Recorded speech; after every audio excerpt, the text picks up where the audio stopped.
So first category of shellfish we're going to deal with tonight are crustaceans. And essentially the definition of a crustacean is where you have an exoskeleton surrounding the muscle tissue. So crab, shrimp, crayfish, lobster, spiny lobster, and prawns all fall into the category of crustaceans. Okay? Anything you do with one as far as cooking, you can do with the other. This is a true cold water species of lobster, North American lobster. The Latin name is Homarus americanus. You find them on both sides of the North Atlantic, on the American side and the European side. The difference between these varieties and the warm water species, the warm water species don't have the two claws up front. They don't have a pincer or a knuckle claw. The warm water species, like a rock lobster or a spiny lobster, just have the head and the body.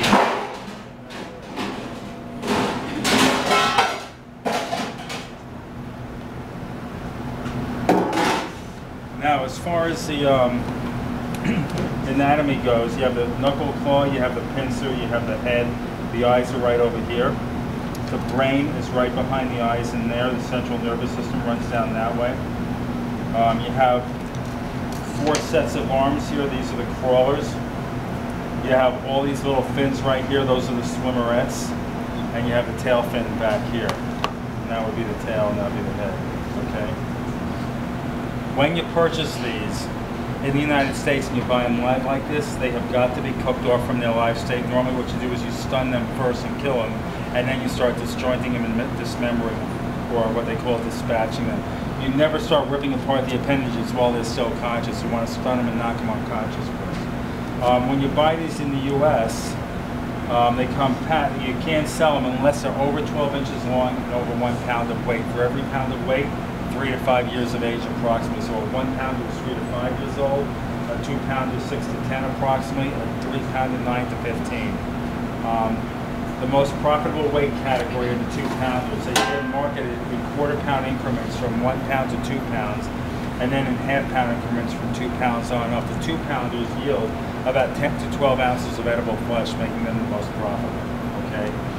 There's not much virtue to serving somebody a lobster over 2 to 3 pounds, because the older the lobster gets, the more tough and rubbery the flesh gets. 2 pounders would be ideal.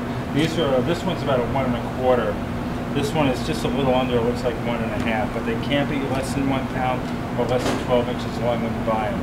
Okay? Are they both the same species? Both the same exact species. One's a male, one's a female. Okay. Are they from Maine? What's that? Are they from Maine, or? These are probably farm raised in Nova Scotia. There's very little wild lobster left in this country. Oh, wow. Most of the North American variety of cold water species like this are farm raised in the maritime provinces of eastern Canada. When you're storing these in the refrigerator, you pack them in some kind of damp material. Usually they come packed in damp seaweed or damp hay or damp newspaper. That'll keep the shells moist. They have a shelf life in the fridge of about 3 to 5 days. Now, also when you buy them, like I said, they've got to be live. You want to see some movement. They may go into a dormant state in the refrigerator where they look like they're dead, but they're not. If they're in a dormant state, usually they're sleeping. The tail is tucked in like that, and usually the claws cross in front like that if they're dormant. If they're dead, you'll see what that looks like in a few minutes. They'll be very flaccid with absolutely no movement whatsoever. You said the live lobster can be kept in the fridge for 3 to 5 days? Up to 3 to 5 days if properly stored. You got to make sure when you buy these live like this that every one you receive is live, because it's really dangerous to serve somebody a dead or a dying lobster that's been sitting around too long, because they throw off a lot of toxins and a lot of histamines that a lot of people can have a severe anaphylaxis allergic reaction to, go into anaphylactic shock, where they may asphyxiate. Do you feed them while they're in the refrigerator? No, you don't have to feed them, not at all. As far as lobster tanks go, I've never dealt with a lobster tank in my entire life, so I can't really talk to you about the virtues or the lack of virtue with a lobster tank, but I've never had a problem holding them for 3 to 5 days in the fridge, as long as the shells are nice and moist. Normally, I won't buy any more than what I need for a 1 or 2 day period. On the weekend, I'll just buy enough to get me through maybe Sunday, and that's it. And if I run out on Sunday, I don't care. I'd rather not have dead lobsters laying around on Monday that I have to throw out, because they can be very expensive. These days in the U.S. they can run anywhere from $5 to $10 a pound depending on the purveyor, but they're readily available, and there's a real glut of these lobsters in the marketplace right now, so they're not as expensive as they usually are.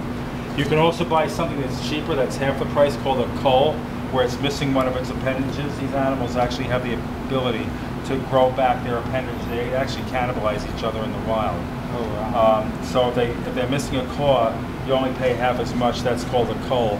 The reason why you may purchase a cull is because you're not concerned about the presentation of the whole lobster in the shell on the plate, where you might be using the flesh for one preparation, like a pasta or a risotto, and you might be using the shells for a soup, stock, or sauce, or something else. All right.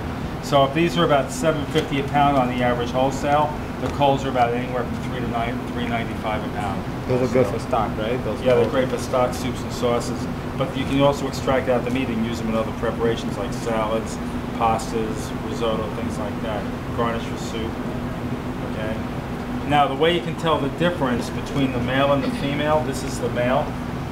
Right here are these two little feelers between the head and the tail. Right there has a hard calcified shell around it. We see that, those two little feelers. They come to a point kind of like an apex, like a pyramid or a triangle. Those are the sex organs. This is the female right here. The two feelers on the female, where the head meets the tail right here, they're crossed over, and they don't have the hard calcified shell. They have like a very soft, kind of feathery texture.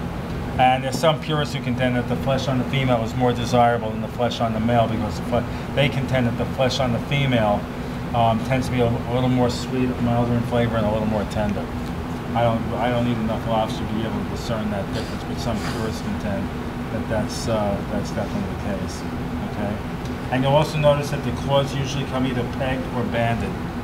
Okay, to protect yourself from these claws. You get your finger caught in the knuckle, it can actually dismember your finger from its joint. Whoa. Yeah, really serious accident. Gnarly. So again, this is the female right there. Can you tell by the claws? Because like these are bigger. Not necessarily, no. You gotta look at the sex organs right there, the two feelers. So what I want you folks to do, lobsters are in here.